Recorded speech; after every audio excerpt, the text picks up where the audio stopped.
सोचिए अगर आप 35 की एज में हो और अचानक पैसों की जरूरत पड़ जाए, घर बनाना हो, बच्चे की स्कूल या कॉलेज की फीस देनी हो या कोई हेल्थ इमरजेंसी आ जाए। ऐसे टाइम पर अगर आपका EPF यानी एम्प्लॉय प्रोविडेंट फंड आपके काम आ जाए तो कैसा रहेगा। दरअसल अब सरकार EPFO से जुड़ा एक ऐसा बड़ा चेंज लाने जा रही है जो आपकी फाइनेंशियल फ्रीडम को बढ़ा सकता है। लेकिन वहीं एक सवाल भी खड़ा होता है, क्या ये फैसिलिटी हमारे फ्यूचर यानी रिटायरमेंट को रिस्क में डाल सकती है। तो चलिए इस नए रूल को डिटेल में बताते हैं आपको, लेकिन उससे पहले अगर आपने हमारे चैनल को सब्सक्राइब नहीं किया है तो फटाफट से कर ले।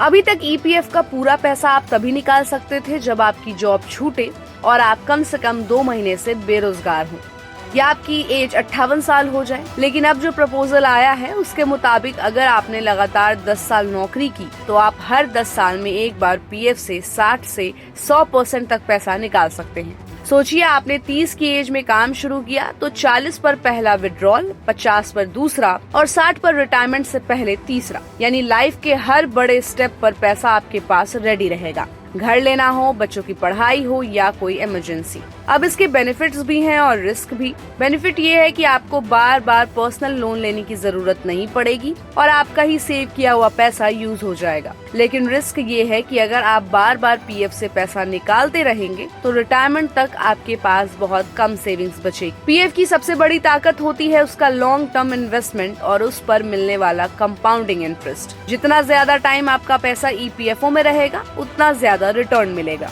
लेकिन अगर आप उसे जल्दी निकाल लेंगे तो ये इंटरेस्ट का मैजिक वीक हो जाएगा। अभी करीब 7.5 करोड़ एक्टिव EPFO मेंबर्स हैं जो इस फैसले से डायरेक्टली इम्पैक्टेड होंगे, खासकर 35 से 45 की एज ग्रुप के लोग जो करियर ब्रेक लेना चाहते हैं या स्टार्टअप या कोई बड़ा फाइनेंशियल डिसीजन लेना चाहते हैं। उनके लिए ये प्रपोजल गेम चेंजर हो सकता है। अब तक EPF से पैसा निकालने के लिए कुछ लिमिटेड रीजन ही अलाउड थे, जैसे घर खरीदना, शादी, मेडिकल या एजुकेशन, वो भी लिमिटेड अमाउंट में ही। लेकिन अब ये लिमिट काफी हद तक हटाई जा सकती है। सरकार ये भी प्लान कर रही है कि EPFO विड्रॉल को और आसान बनाया जाए, जैसे UPI या ATM से सीधा पैसा मिल सके।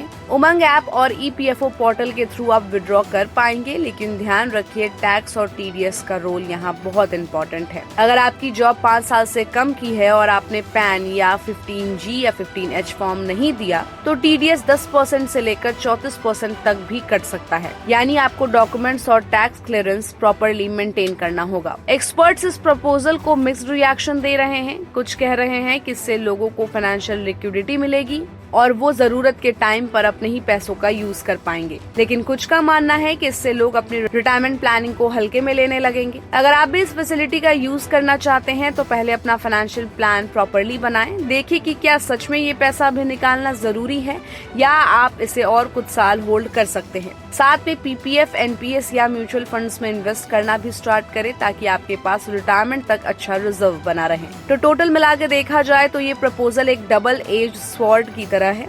सही यूज करे तो लाइफ आसान हो सकती है, लेकिन गलत प्लानिंग से फ्यूचर रिस्की भी हो सकता है। याद रखिए EPF सिर्फ एक इमरजेंसी फंड नहीं बल्कि रिटायरमेंट का बेस्ट बैकअप प्लान भी है। तो सरकार के इस नए प्रपोजल पर आपकी क्या राय है, हमें अपनी राय कमेंट बॉक्स में दें और ऐसे ही अपडेट्स के लिए keep watching and subscribe good returns.